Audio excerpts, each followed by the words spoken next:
presenting Principles of Haemostasis in Surgery. My outline is as follows: introduction, definition, surgical importance, physiology of hemostasis, the management of hemostasis in a surgical patient, conclusion, and reference.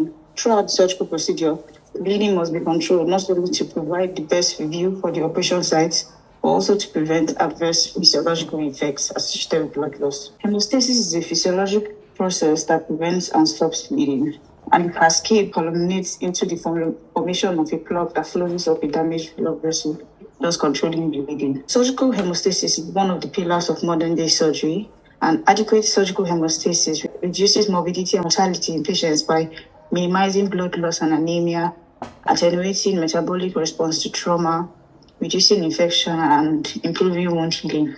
The physiology of hemostasis. The mechanisms of hemostasis include vasoconstriction, platelet adhesion, coagulation, and the fibrin clot formation and fibrinolysis. So in vasoconstriction, it occurs within 30 minutes of the trauma to the blood vessel, and then the vascular spasm occurs, which leads to the constriction. And at the site of the disrupted endothelial lining, extracellular matrix or collagen becomes exposed to blood components. Platelet adhesions. Extracellular matrix then releases cytokines and inflammatory markers that lead to adhesion of the platelets and leads to platelet aggregation at that site that leads to formation of a temporary platelet plug, thus sealing the defects. And it's mediated by interaction between various receptors and proteins, including tyrosine kinase receptors, glycoprotein receptors, other G protein receptors, as well as von Willebrand factor. And von Willebrand factor functions via binding of GP1B9 within the platelets. So the platelet plug formation, where the platelets become sticky inputs when exposed to the subendothelial collagen, to which they become adherent, and the von Willebrand factor is necessary for the platelet collagen adherent. Then next is the coagulation cascade, which includes the intrinsic and the extrinsic pathway. So in the intrinsic pathway, once there's contact with the exposed collagen, factor 12 becomes activated, then now leads to the activation of factor 11A, and that factor 11A then leads to activation of factor 9, and factor 9 continues activated factor 8A to lead to activation of factor 10. Then that activated factor 10A then converts prothrombin to thrombin with the help of activated factor 5A. And the thrombin then converts fibrinogen to fibrin. So in the extrinsic pathway, tissue factor is released from damaged tissue and it binds to activated factor 7A. And factor 7A then activates factor 9, and the factor 9 binds with its cofactor, which is factor 8, that leads to activation of factor 10.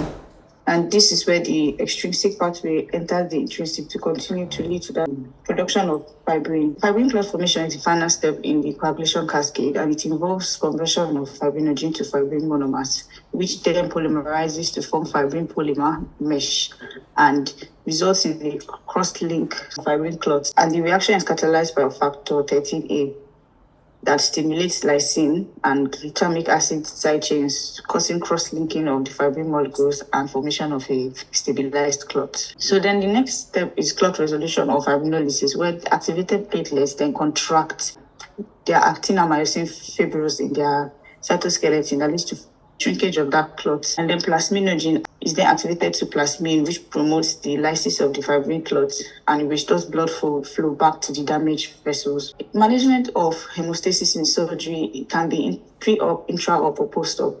Pre-op includes history taking, examination, and investigations. Intra-op includes surgical technique, pharmacological agents, mechanical techniques of products, and post-op includes antibiotic use and wound care. So the pre-op, in history taking, want to ascertain history of any abnormal bleeding, prolonged bleeding from any wounds, bleeding while brushing, easy bruisability, or use of anticoagulants in patients, and history of similar, any bleeding abnormalities in relatives. On examination, I want to examine for anemia, jaundice, or anasaka. In the skin, one check for ecchymosis, petechiae, or the stigmata of liver disease. And one can also do a bedside bleeding time. The investigations could include blood count, which could show the platelet count to know if there's any thrombocytopenia. LFT, which could show if there's any deranged liver enzymes. Liver is responsible for production of vitamin K dependent clotting factor. If there's a deficiency of it, it could also lead to bleeding disorders.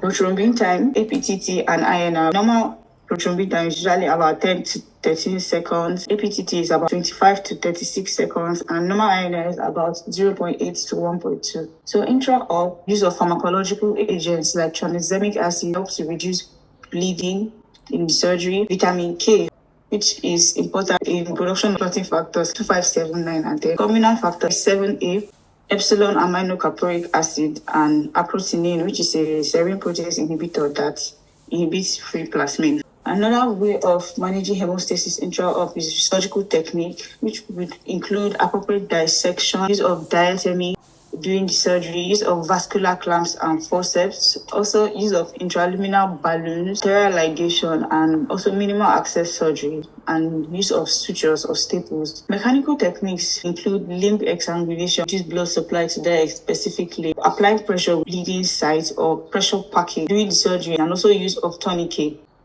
Intra-op blood products can also be given help to maintain hemostasis, like fresh frozen plasma, platelet concentrates, and factor concentrates, like in cases of hemophilia A and B, where there is a factor 8 and 9 deficiency. Post-op management includes use of antibiotics, proper wound care with dressing. So hemostasis in trauma, there's this damage control resuscitation, where it's a novel strategy that helps to limit blood loss and also prevent development of coagulopathy. And it consists of rapid diagnosis and anatomic control, where the site of bleeding is identified and quickly stopped. Permissive hypotension, where patient's blood pressure is allowed to go slightly below the normal level, as it will help to reduce blood flow in the blood vessels. Use of antifibrinolytics, and also to limit crystalloids, as crystalloids are said to deplete clotting factors in the body. And also early 1:1:1 transfusion strategy, where the red blood cell to platelet to plasma is 1:1:1 instead of the usual 1:1:2. So this is just a damage control resuscitation, rapid diagnosis, limit crystalloids, early 1:1:1 transfusion, permissive hypertension, rapid anatomical control, and antifibrinolytics. Conclusion: effective management of bleeding is critical for promoting positive outcomes in a surgical patient. Abnormal hemostasis, patient hypertensive, that if it's not controlled, you will not be able to achieve good hemostasis. People that have renal failure, that renal uremia too will affect clotting. You want to talk about dialyzing them, working on the head and neck, Trendelenburg position to improve venous return and reduce bleeding when you do head and neck positioning. There are some 5 P's too: pressure, packing, Pringles maneuver, piece of string like sutures, positioning. When do you stop the anticoagulant? And then what does those tests of coagulation, what pathways do they test? Aspirin is usually stopped about 7 to 10 days prior to the surgery, and heparin about 24 hours prior. PT tests the extrinsic pathway and APTT tests the intrinsic pathway.